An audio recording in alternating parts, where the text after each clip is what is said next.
oh boy. It seems no matter what mountain range in North America you go to, there are some truly horrifying stories to be told. Welcome back to the swamp, my friends. It's good to see you made it back for another video. Today, I'm going to be sharing some creepy and allegedly true Adirondack mountain horror stories. As always, if you have some stories that you would like to share in a future video, whether it be from a mountain range or somewhere else, please be sure to submit your story at swampdweller.net or the email you can find in the description down below. I'd love to share your stories with everyone here in the swamp. It's stories like yours that help keep this show going. Now, sit back, relax, and enjoy these creepy and allegedly true Adirondack mountain horror stories.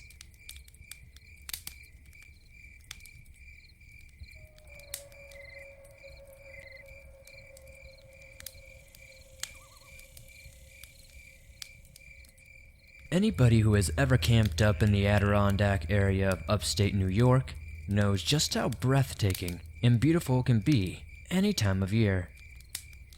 Last year, I stayed up with my family in a cabin that rested up in the mountains. I had recently split up with my longtime girlfriend, and it seemed like a wonderful place to go clear my head. At first, my theory was correct. It was therapeutic and beautiful being out in nature, and was nice spending some time with my family. One of the really nice things about this cabin was that it was truly separated from any other resident. The closest cabin or campsite was probably at least a mile or more away. This meant we had total and complete privacy. Or so we thought. One late afternoon, probably around 5 p.m., we heard some shuffling coming from the front of the cabin. We were sitting on the back porch and heard some movement that sounded like footsteps. A little on edge, my brother and I got up and got ready, just in case we needed to leap into action. Suddenly, two middle-aged men walked into the back where we were sitting. I asked in a very abrasive and annoying voice, "Hey, what are you doing? Can I help you with something?" The men just looked and laughed, and said in a cheery voice, "Why, hello there, young man. My name is Louis, and this is Tito. We just really wanted to check the view at this place. We have heard so many wonderful stories." The man seemed nice, but something just did not seem right to me. I still looked at them with an uneasy feeling in my stomach, but my mother, who is a very friendly person, made small talk with the man. Perhaps the most unsettling thing of this entire interaction was the friend named Tito, who was just standing and looking around at the house, with seemingly no facial movements or anything. Louis was charismatic, smiled a lot, and made lots of eye contact, where Tito was almost the opposite. After several minutes of just random small talk, they vanished back into the woods. I was not a fan of this at all, and quickly let my family know about it. Where were these guys coming from anyways, I thought. As I stated previously, the closest place was probably more than a mile or so away, and that place belonged to the guy who owned the cabin we were staying in. So, Louis and Tito must have been hiking for a little while to get to our cabin, which is not unlikely up in the Adirondacks, but something was off about the entire interaction. It bothered me all night. Around 11 p.m., my family went to bed, and I sat around a fire with my brother and his fiancée. Every little noise I heard caused me to jump. My brother told me not to worry about it, and I was just worrying too much and to get over it. I pretended everything was okay, but really, I was still uneasy about our unwelcomed visitors. Shortly after midnight, it was just my brother and me around the fire. We decided to let the last few logs burn before we went inside. This is when Louis decided to pay us another visit, but this time he was not so friendly. My brother and I jumped out of our chairs. We were now facing Louis and Tito, who were coming out of the woods. They looked absolutely crazy. Louis did not have that same charming personality as before. His eyes were bulging from his head, and he flashed his pearly white teeth in an almost sadistic type of way. Tito, who was almost a statue earlier in the day, stood next to Louis, also smiling and slowly approaching me and my brother. Louis started to slowly approach us and said, "This cabin really is lovely. I think we'll be staying here now." He reached into his bag to pull something out. Tito, who was slightly behind him, was already wielding some sort of bushwhacking sword. Not trying to take any chances as to what Lewis was pulling out of the bag, my brother decided to tackle the man. He went down with relative ease. As Tito approached my brother with the sword, I ran over and pushed him, strictly only using adrenaline as my motivator. Both men got up and backed away slowly. Lewis, now standing about 10 feet away, he kept saying, "You have no idea who I am and who you are messing with. I built this house. This is my land." After repeating this a couple of times, Tito finally spoke up as well and said in an almost robotic voice, "We shall have our land back. We must wait for the right time." Tito grabbed the shoulder of Lewis, and they both ran into the woods. Remember, this is midnight in the woods, so it was pitch black other than a soft orange light coming from our fire. We put the fire out rather quickly and went inside the cabin and made sure all the doors and windows were locked firmly. My brother and I stayed up all night basically watching the property and making sure they did not return. I have never been so happy to see the sun in my entire life. The next day we went to see the property owner and told him about it. He said he had never heard those two names before and assured me that no Lewis ever built the house. The owner, who we are renting the cabin from, told us that he built the cabin 10 years ago. So, who were these two men that claimed they built the cabin? The owner was kind enough to refund us the rest of our nights, and we got out of there. It definitely isn't the worst encounter by any means, but it was absolutely terrifying to go through. You never know who's going to be creeping around outside, so be sure to always stay safe and lock your doors.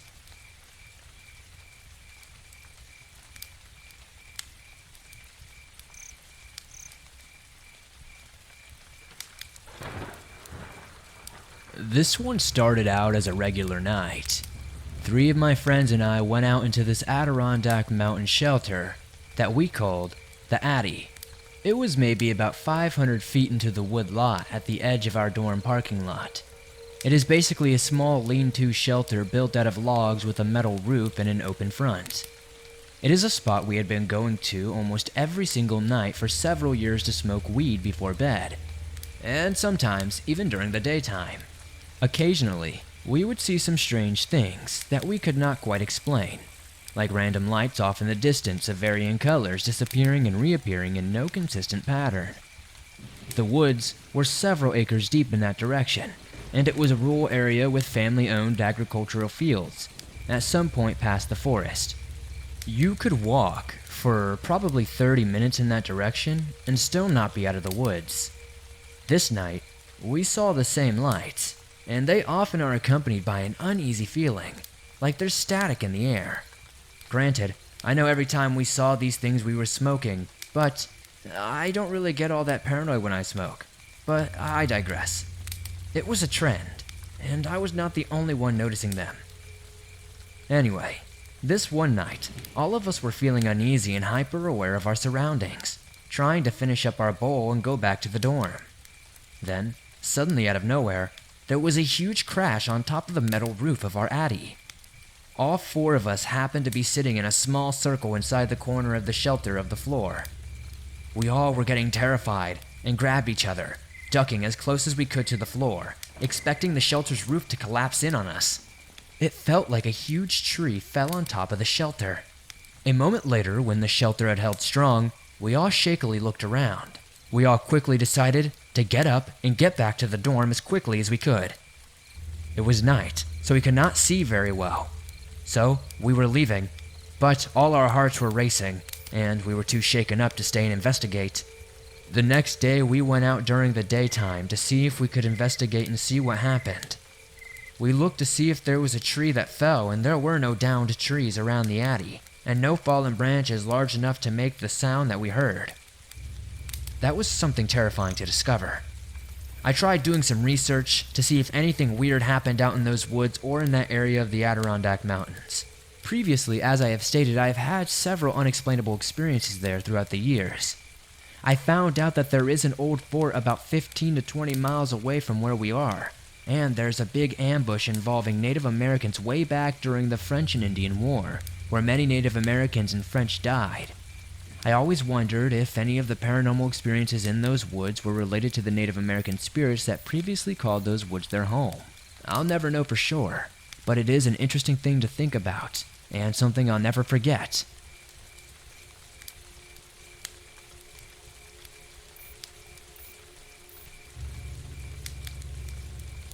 This happened to me and a close friend. We are both 23-year-old males. This happened just last month. We decided to go on a 2-night backpacking and camping trip in the Adirondack Mountains of New York. We are both extremely comfortable with nature and spend a lot of time camping, hunting, fishing, etc. We hiked about 5 miles into a small lake and set up camp on a small beach. This was not a heavily trafficked area, and we did not expect to see or to run into anybody else. Our first night there was just us sitting around the fire.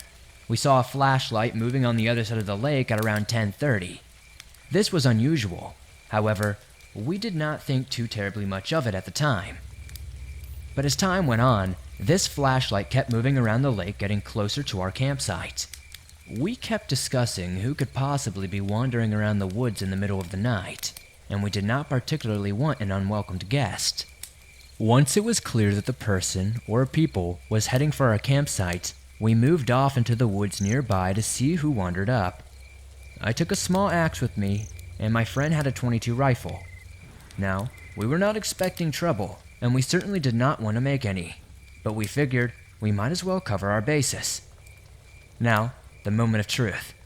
The flashlight comes near the light of our fire, and it is just one lone man. He has a beard and is probably in his mid-40s or so. The scary part is what he was carrying. It turned out to be a pump-action shotgun.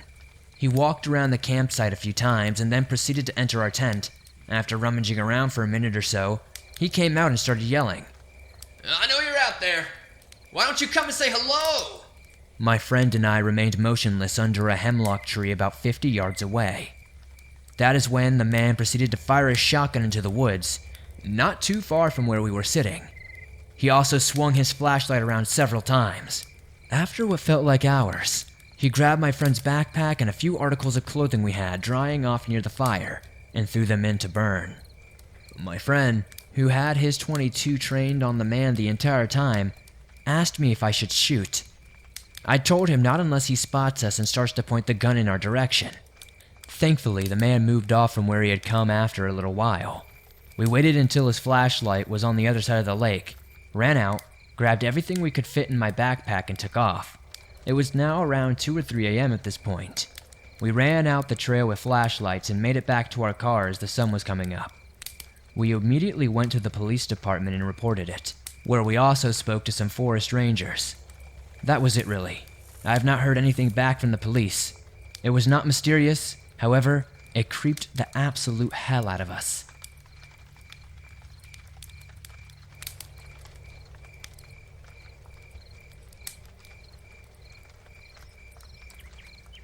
At the time, I was a 20-year-old female, and I just moved down to a small town all alone in upstate New York. I had grown up in another, slightly larger town about 60 miles north, and just wanted a new start. I love camping. I often go camping in the Adirondacks, but at the time I had not made any real friends, so I was not going to go into the real deep woods alone. Down the road from me, I had been walking around and found an area where the power lines cut through a wooded section. The power lines are perpendicular to the road. It was near a house, but far enough to the right of the house where I thought people would not mind if I walked up the trail that the power lines make. I'm not sure about other countries, but in the United States they keep the power lines clear in case maintenance is necessary. So I wander up there. I noticed how the woods were pretty deep, and that I can get pretty far away from the house that I saw on the road, that they could not possibly think that I'm trying to break in or anything. Suddenly, I get a great idea. I could go camping up here. It is secluded enough to give the real wood experience, but was close enough to the road that I could not be in any real danger of wildlife or anything. And plus, it's still in the Adirondack Mountains, which is my biggest goal of all. So, sweet, this is what I do. I set up camp in this little clearing that I assessed by climbing the hill. following the power lines, then turned left onto what seemed to be a deer trail. Deer are absolutely everywhere in New York, by the way. When I came upon this nice, flat, grassy clearing, I built my fire off to the side, after making sure to clear the dead wood, etc. I am feeling smart and independent. It was creepy to sleep in the woods alone, as I had always had at least one camping companion, but whatever. The next day, I decided to wander further down the path to see where it leads. I walk for about a half hour, and I can see some fields on the right, but they are in the distance, and there is a fence between the fields and the path. So again, I figure people cannot be mad at me going there. Then, I come across another path, heading to the right. I decide to follow it.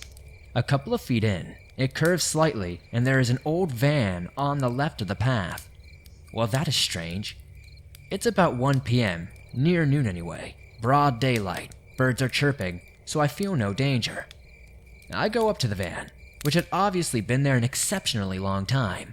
It was 70s styles, made me think of a Scooby-Doo van, and it was way overgrown with weeds. There were streaks of brownish red going down the side from the bottom of the doors. I looked in to see what appears to be an old bed or some sort in the back, but it was all shredded. The curtains in the windows were all shredded as well, and the clothing was strewn about like it was from the 70s or early 80s. I felt no danger signs. Snickering at the terrible fashions back in the day, I continue along the path for a short time, until I finish rounding the slight bend. I stopped dead in my tracks. Finally, my reptile scent, or whatever you want to call it, wakes the heck up and starts screaming at me full volume. Up ahead, there is this creepy-ass doll hanging from the trees. It's hanging by its neck, with a rope, not just stuck in the trees. Just to the left of that, there is an old garage, overgrown with weeds. To the right of it, though, there is this huge cage-like structure, easily big enough to hold a full-size man. It seems to be made up of pipes and other long metal objects, just kind of welded together in some sort of haphazard way. Some were up, some were down, some were across, and the squares they made up were not big enough to fit my head through. Not that I tried. It had 4 sides and a ceiling. It had other creepy dolls hanging from it. It also had reddish-brown stains running down the sides, just like the van. Further behind it, there is a run-down house. Creeped out, I just turned and ran as fast as I could. I am not a runner. I am a chunky girl. I had smoked for 6 years at that point, and I do not run. But I ran that day. I do not even remember the run. I just remember coming upon my campsite, grabbing my tent in one swoop as I ran past. Luckily, I had put my things into the tent, ripping it out of the ground as I continued running. I left my cooler, my food, all that behind, and I never went back for it either. I dropped the tent stakes somewhere along the way. I had to repair rips in my tent and buy all new gear. I tore down the hill. I'm still surprised it did not break my neck. I jumped in my car and sped home. I locked all my doors, then paced my house going, what the hell, what the hell, what the hell, for hours. It has been 11 years since that incident, and even typing it now makes my hands shake. I now live almost 1,400 miles away, but I still just made sure my doors were locked, and they are. Crazy thing is I'm not even in the deep woods anymore. Maybe in the 70s, people did some crazy stuff out there, I don't know. As it stands now, though, there are people living within a short walk of this place, and I don't know how or why nothing has been done about it. I did not call the cops. I cannot really articulate why I didn't. My best analysis, looking back, is that I did not want that creep to come find me. I should have, yes, you are right. I am hoping that it was just an old crime scene, and not some sick freak who keeps people in cages in the woods. Anyways, be careful out there in the Adirondacks, even if you are in a more populated area.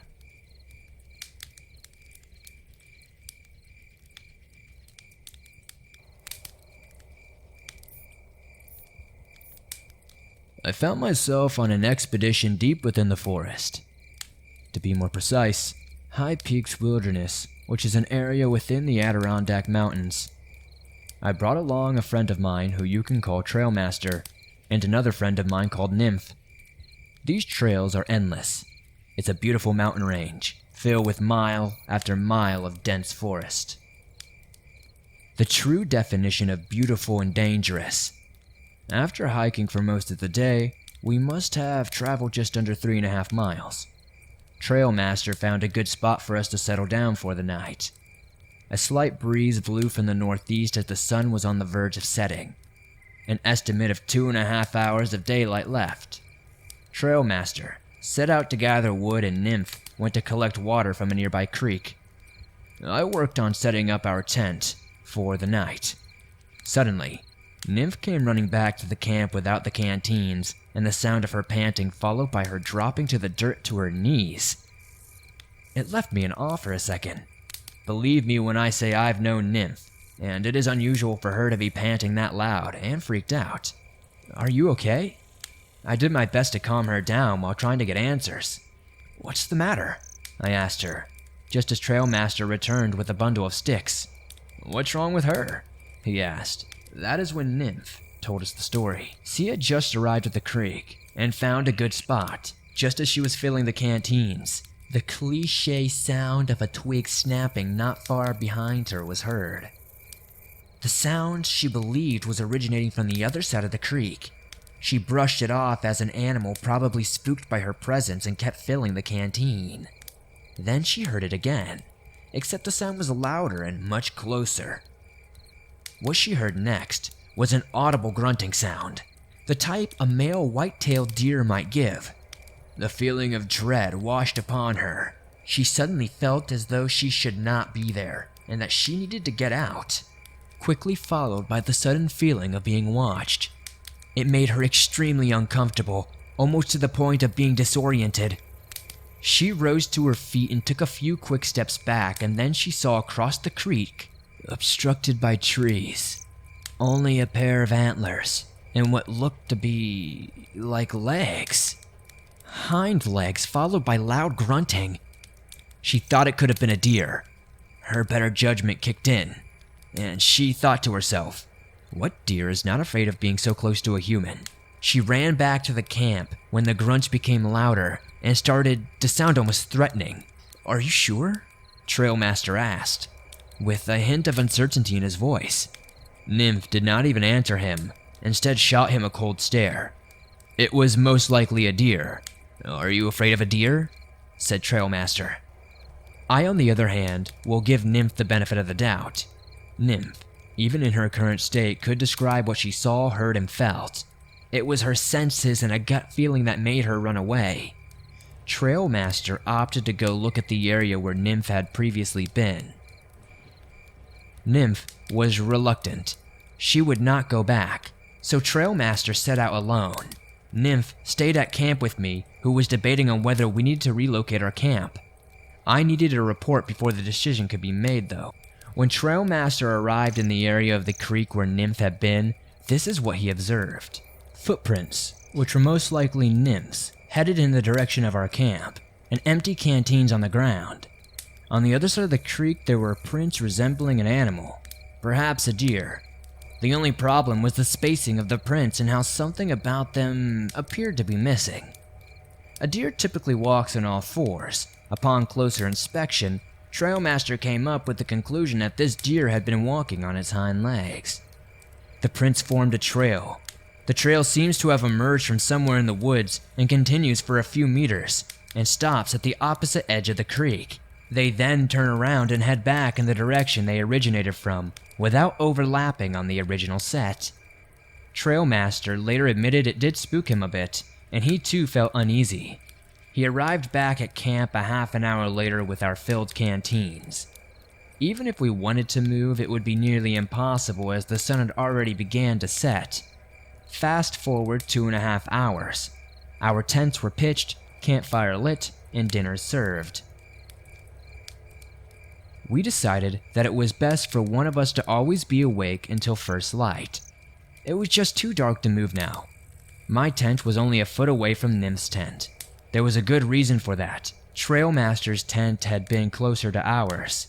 The perimeter of our camp was set up with a trap, so that if someone tripped the wire, some tin cans and fishing line, primitive but effective, Nymph did not say much about the incident that night, and I do not blame her. She was still a bit shaken from the incident, though I would keep her safe. Trailmaster's findings at the creek only raised uncertainty. Thinking about what Nymph saw, what Trailmaster found made me uneasy. The darkness around us, followed by the eerie silence of the woods and the uncertainty of what was out there, was unsettling. The sound of burning wood was the only sound loud enough to distract us from the faint sounds in the distance. The mind can play tricks on you at night, and that night, it seemed like a dark figure was always standing a few meters outside of our camp, beyond the reach of our fire's light. Every rustle in the bush was something trying to sneak upon us. Every sound has a source. It is exactly those sounds that makes the night in the woods so magical. Trailmaster and Nymph were asleep. I was on watch. The sound of crickets at night are absolutely nature's lullaby, which was having me on the verge of falling asleep, when suddenly, it stopped. I had fallen asleep while on watch.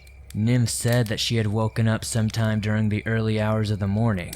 Around 0400, she found both me and Trailmaster out. The air outside of the tent was filled with a putrid smell. She described it as rotting flesh that just seemed to linger. A week-old carcass already in the stages of decomposition. It was that bad, she said. Nymph, alarmed by the smell, woke both of us up. We obviously had not smelled anything hours before. I did a perimeter check and found nothing unusual. We did feel as if we were being watched though, which itself is an overwhelming feeling. The smell faded within the hour, after we started to make some noise. It was only during the first light about 2 hours later we did notice it. Prints, from what I assumed to be a deer, just a few meters away. Trailmaster confirmed that these were the identical prints to what he had seen by the creek yesterday. It could have just been a random deer in the night, Trailmaster said, but I don't know if that's something that we can just let go of. The thing I found strange and unusual was the way these prints just seemed to pace back and forth horizontally and then head back in a vertical direction. Trailmaster said that they seemed to be missing a pair, once again, meaning it was just hind legs. From the looks of it, I must agree because these prints seemed odd. The prints were of a deer for sure, but what bothered us was the zigzagging pattern of the vertical prints, which were strikingly similar to how a human being might walk. Trailmaster was tempted to follow the set of prints which headed in another direction. Nymph was hysterical and had no intention of doing such a thing. She said the whole ordeal just seemed odd and downright creepy. A deer creature, weird prints, and not to mention the stench. Was this creature stalking us? I had no intention of finding out. I urged Trailmaster to forget about it and to just move forward. The third time is the charm. I told Trailmaster, let's not be around for it. We were on the move for most of the day, and Nymph still felt overwhelmed with dread. Trailmaster did not experience the same feelings, hence why he opted to go investigate the prints before. He seemed to be fine. Nymph admitted how she thought the creature was following us. I told her to stay close. I do not think that was happening, but I honestly could not really tell you what actually was happening. Eventually though, once we got closer and closer to the end of our hike, all the feelings of dread vanished as well as the feeling of being watched. The atmosphere felt lighter as we moved out of the area. Perhaps we were just in its territory, so it felt the need to make its presence known.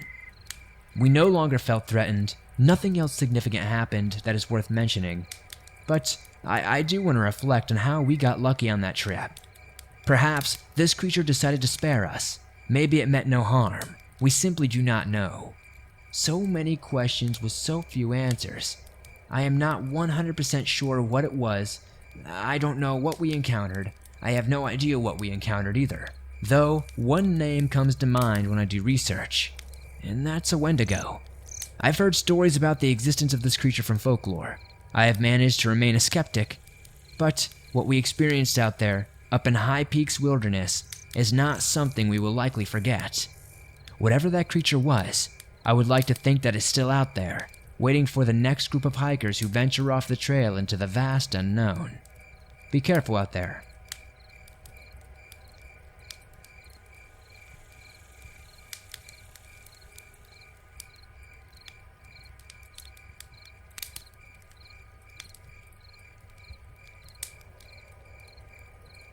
Thanks for listening to these creepy and allegedly true Adirondack horror stories. If you enjoyed these stories, please be sure to hit that like button, as it helps me out a ton. The more likes this video gets, the more YouTube promotes it in the algorithm. If you're listening on iTunes or another podcast platform, please give this a 5-star rating, as that truly helps the show grow. If you're new to the swamp, why not join us? Hit that subscribe button and turn on notifications to never miss a new video, as I upload them almost every single day on all things natural and supernatural. If you have a story that you would like to share in a future video, be sure to submit it at swampdweller.net or the email you can find in the description down below. I'd love to share your story with everyone here in the swamp. It's stories like yours that truly help keep this show going on a daily basis. I'd love to know in the comments down below what story tonight was your favorite. I'd have to say number 4 is probably mine. Something about putting people in cages does not sound like a fun time to me, especially out in the middle of the woods. I am having a blast reading these mountain range stories. If you have a mountain range story, whether it be the Smoky Mountains, whether it be the Adirondacks, or something of those lines, be sure to send it in at swampdweller.net. I'm definitely going to cover some more mountain ranges soon. Thank you guys, as always, for supporting the swamp the way you do. I couldn't do this on a daily basis without you. If you want to support the swamp outside of hitting that like button and subscribing, maybe check out the merch store. I have t-shirts, face masks, hoodies, and more. If you're on the go and want to still listen to your favorite Swamp Dweller scary stories but don't have YouTube Premium, you can download them absolutely free from iTunes, Spotify, Stitcher Radio, and just about everywhere else you find your favorite podcast online. And like I said, it's absolutely free to do so, and always will be. I'll see you guys soon with another creepy video.